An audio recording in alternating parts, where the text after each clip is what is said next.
Good evening, I'm James Brown in for Norah, and we'll begin tonight with President Biden's sharp criticism today of the violence that has broken out at protests on America's college campuses over the Israel-Hamas war. In recent weeks, nearly 2,000 people have been detained or arrested at dozens of schools. There were more protests today at Portland State, George Washington University, the University of Pennsylvania, and NYU. Speaking at the White House today, President Biden made his most extensive comments to date on the protests, condemning anti-Semitic slurs, vandalism, trespassing, and major disruptions to classes and graduations at some universities. New York City Mayor Eric Adams says nearly half of those arrested earlier this week at Columbia University and nearby City College were not students at those schools. Adams claims outside agitators are radicalizing students. CBS's Nancy Cordes leads off our coverage tonight from the White House. White House officials say it was the sheer number of violent encounters on college campuses over the past 2 days that prompted President Biden to speak out. There's the right to protest, but not the right to cause chaos.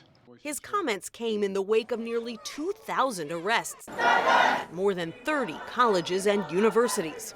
Start tearing the barricade. Just today, protesters were ejected from a library at Portland State University that they had occupied for 3 days. Inside, police say they found ball bearings, paint balloons, spray bottles of ink, and DIY armor. Vandalism, trespassing, breaking windows, shutting down campuses, forcing the cancellation of classes and graduations. None of this is a peaceful protest. Palestine will be free. Like many protesters, President Biden has expressed concern about the plight of Palestinian civilians. More than 34,000 killed, according to the Hamas-run health ministry.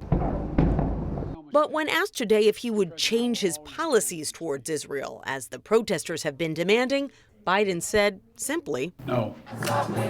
The unrest is now threatening to become an election issue.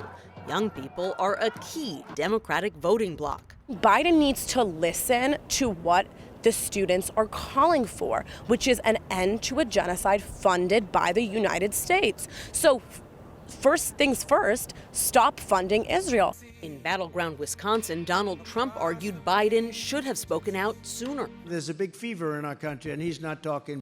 But Trump also made this unfounded claim about campus demonstrators. They do come from other countries, and they are paid.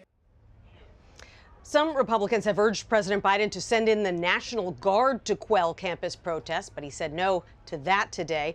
CBS News was first to report that the Biden administration is now considering bringing some Palestinians from war-torn Gaza to the U.S. as refugees. JB? Nancy, thank you very much.